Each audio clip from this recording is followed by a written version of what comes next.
Estou de volta para mais um e o último tópico. Olha, agora que eu tava começando a ficar desenvolto, tava começando a ficar soltinho, né?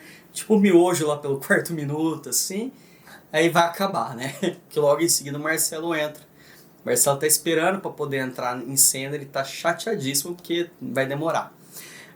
Mas vamos lá, agora eu vou querer falar um pouco sobre pré-produção, pós-produção. Que é isso? Aliás, pré-produção, produção e pós-produção também, que é importantíssimo, certo? O trabalho da pré-produção, ele envolve o quê? Ele envolve basicamente toda a parte de documentação, a parte de tratativas com o cliente, a parte criativa que você vai conversar com o cliente, com os diretores, se for o caso, com o captador, editor, isso e aquilo, cenógrafo, cenotécnico, iluminador. Você vai basicamente conversar com toda essa galera antes de tudo acontecer. E como que isso se dá, né? Lá no começo você conversou, tratou com o seu cliente, estamos falando de um projeto um pouquinho assim, do médio para o grande, tá? Conversou com o seu cliente, teve as tratativas, em seguida você vai atrás de equipe, do seu pessoal, certo? Toda essa parte de pré-produção, ela tem um empenho, ela tem um trabalho que você vai realizar, ela tem uma rede de contatos que é bom você ter, né? Eu sempre digo que é muito, muito, muito bom trabalhar com quem não te dá problema. E leva isso pra vida, porque realmente faz toda a diferença. Então, assim, basicamente, muitas pessoas acabam falando até questão de Rede Globo, assim, tipo, nossa, são sempre as mesmas pessoas. Já parou pra pensar que de repente tem gente que dá probleminha e aí não é legal trabalhar com essa pessoa? Basicamente é isso. Obviamente, não vai ser sempre, né? Vai ter uma vez ou outra você vai ter que trabalhar com eventualmente alguém que seu santo não bateu em alguma outra produção. Mas também, isso não necessariamente é algo que vai ser efetivo na sua vida. Na próxima produção que você trabalhar com essa pessoa, pode ser que seja diferente, tá? E aí essa pessoa, de repente, na outra produção não estava legal, não estava bem, isso, aquilo, e aí vocês têm um outro tipo de sintonia, né? Mas tem gente que é chata mesmo, de carteirinha, e aí esse tipo de gente, acho que é melhor nem trabalhar, fica a dica. Aí, vamos lá, vamos falar mais um pouco sobre equipe. Você construiu a tua equipe com base na tua rede de contatos, com pessoas que você confia, com pessoas que você vai entregar o seu trabalho na mão delas e que você sabe que elas vão desenvolver o trabalho, né? E basicamente, essas pessoas, curiosamente ou não, quem eu costumo chamar, assim, né, para poder fazer determinados trabalhos, determinadas direções, são pessoas com quem eu confio piamente. E assim, do tipo que eu vou entregar o trabalho e eu não vou precisar nem questionar ou perguntar sobre algo. E são pessoas que eu sei que têm know-how e conhecimento suficiente na área para poder desenvolver aquele projeto, para poder executar aquela função que foi atribuída sem muitos problemas. Eu vou citar um exemplo claro já, denominando uma pessoa, o Luiz Fernando Iluminador. A gente costuma trabalhar muito, a gente já fez muitos festivais juntos aqui em Rio Preto, e é uma pessoa que eu gosto muito de trabalhar, que a gente tem mais ou menos a mesma sintonia que eu e o Marcelo. Tanto que, no projeto da Márcia Rocha, eu fiz uma ligação para ele de 5 minutos, e aí ele conseguiu captar o que eu precisava, o que ela queria, o que o cliente precisava no produto final. Então, isso também é muito importante, porque como eu estava dizendo a respeito de tempo, né? Tempo é dinheiro. E a gente vive num mundo capitalista, infelizmente. É o que a gente queria viver? Não, não é. É longe do ideal? É. Mas a gente vive num mundo capitalista. Então, a gente precisa viver de acordo com as regras do jogo. E agora o que está ditando o jogo é essa regra. E time is money. Vamos lá. Continuando sobre pré-produção, você também vai chegar ao local em que você vai gravar. Tem todo um trabalho de pré-produção. Se tiver uma montagem, um dia antes, 2 dias antes, né, é muito importante que você tenha tudo isso sob controle, né, e que a tua equipe esteja muito afinada com os objetivos do contratante e com os seus objetivos, que obviamente o contratante, né, ele te deu uma atribuição e você vai repassar essa atribuição para a sua equipe. Então basicamente é o seguinte, você precisa ter muita noção do que você vai fazer, né? Em casos de montagens anteriores, é sempre bom que você faça uma montagem no dia anterior. A gente teve várias experiências nesse sentido, e a montagem no dia anterior, ela é extremamente importante para você poder testar equipamento, para você ter uma noção do que você vai fazer, para você ter algum ensaio técnico, caso você precise, caso seja necessário, certo? E também tem a questão do escalonamento da montagem, né? Então, basicamente, é o cronograma disso tudo. No dia da captação, você precisa ter um cronograma muito bem estabelecido, muito bem elaborado. Por quê? Porque isso vai depender de todas as nuances do que você está captando. Exemplo, a gente captando N cenas, né? No caso do videoclipe da Ellen. Cada cena tinha um determinado tempo. Uma delas a gente atrasou, né? Obviamente, eu, enquanto produtor, eu fiquei ali em cima. Gente, vamos, ó, precisa mandar. A segunda já adiantou.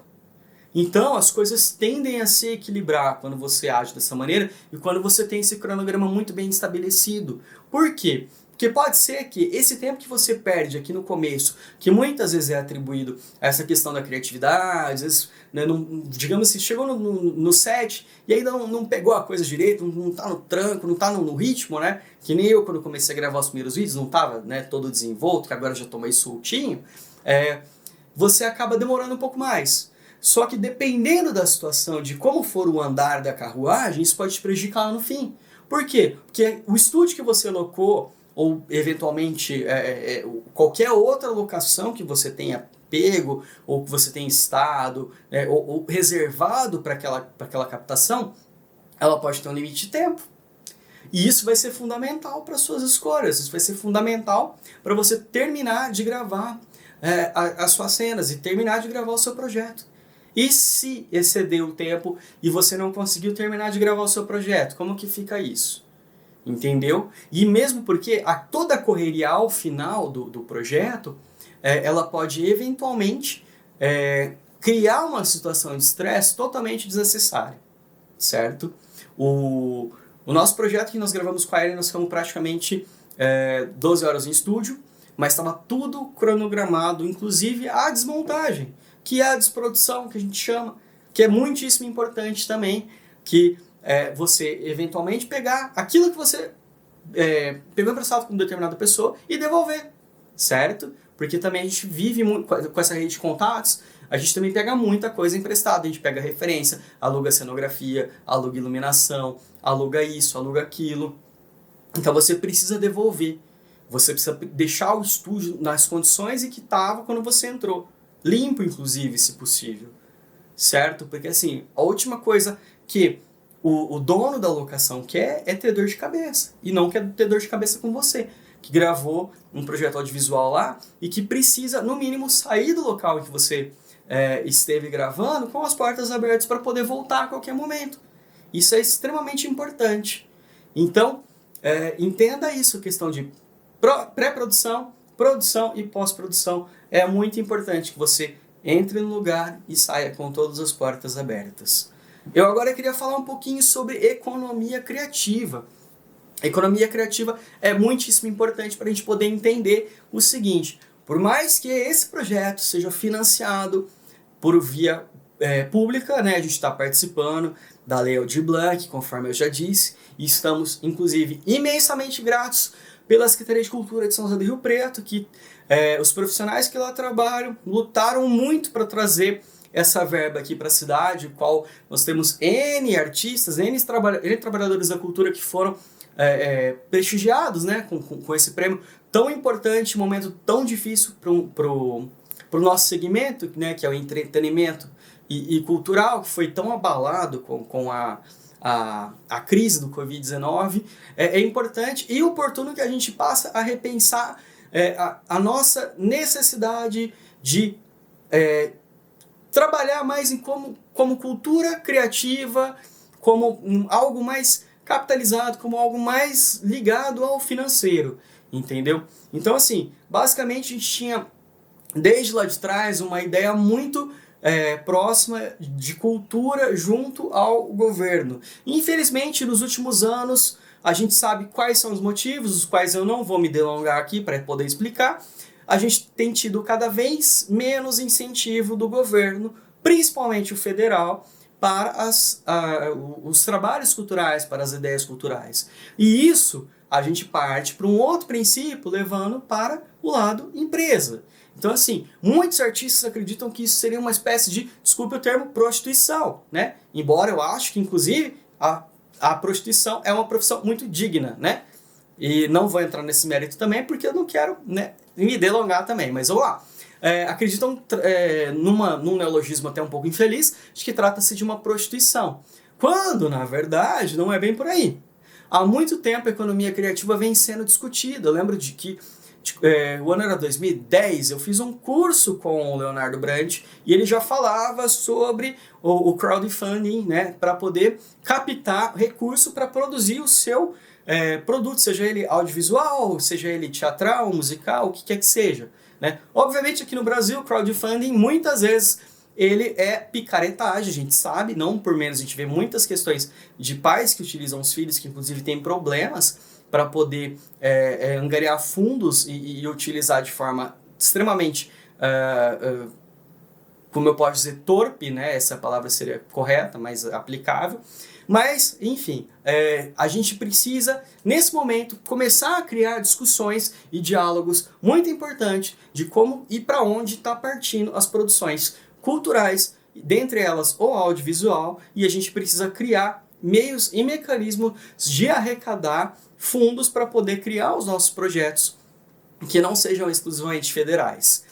De certa forma, eu, Guilherme, nesse momento não tenho uma resposta pronta para poder justificar o que isso poderia ser, mas como a gente vai iniciar agora uma nova etapa, né, do nosso curso, meio do Marcelo, eu gostaria aqui, nesse momento, deixar um pouco uma reflexão para quem está assistindo, para quem está nos assistindo, que é o seguinte: o que nós podemos fazer para tornar o audiovisual uma economia ainda mais criativa?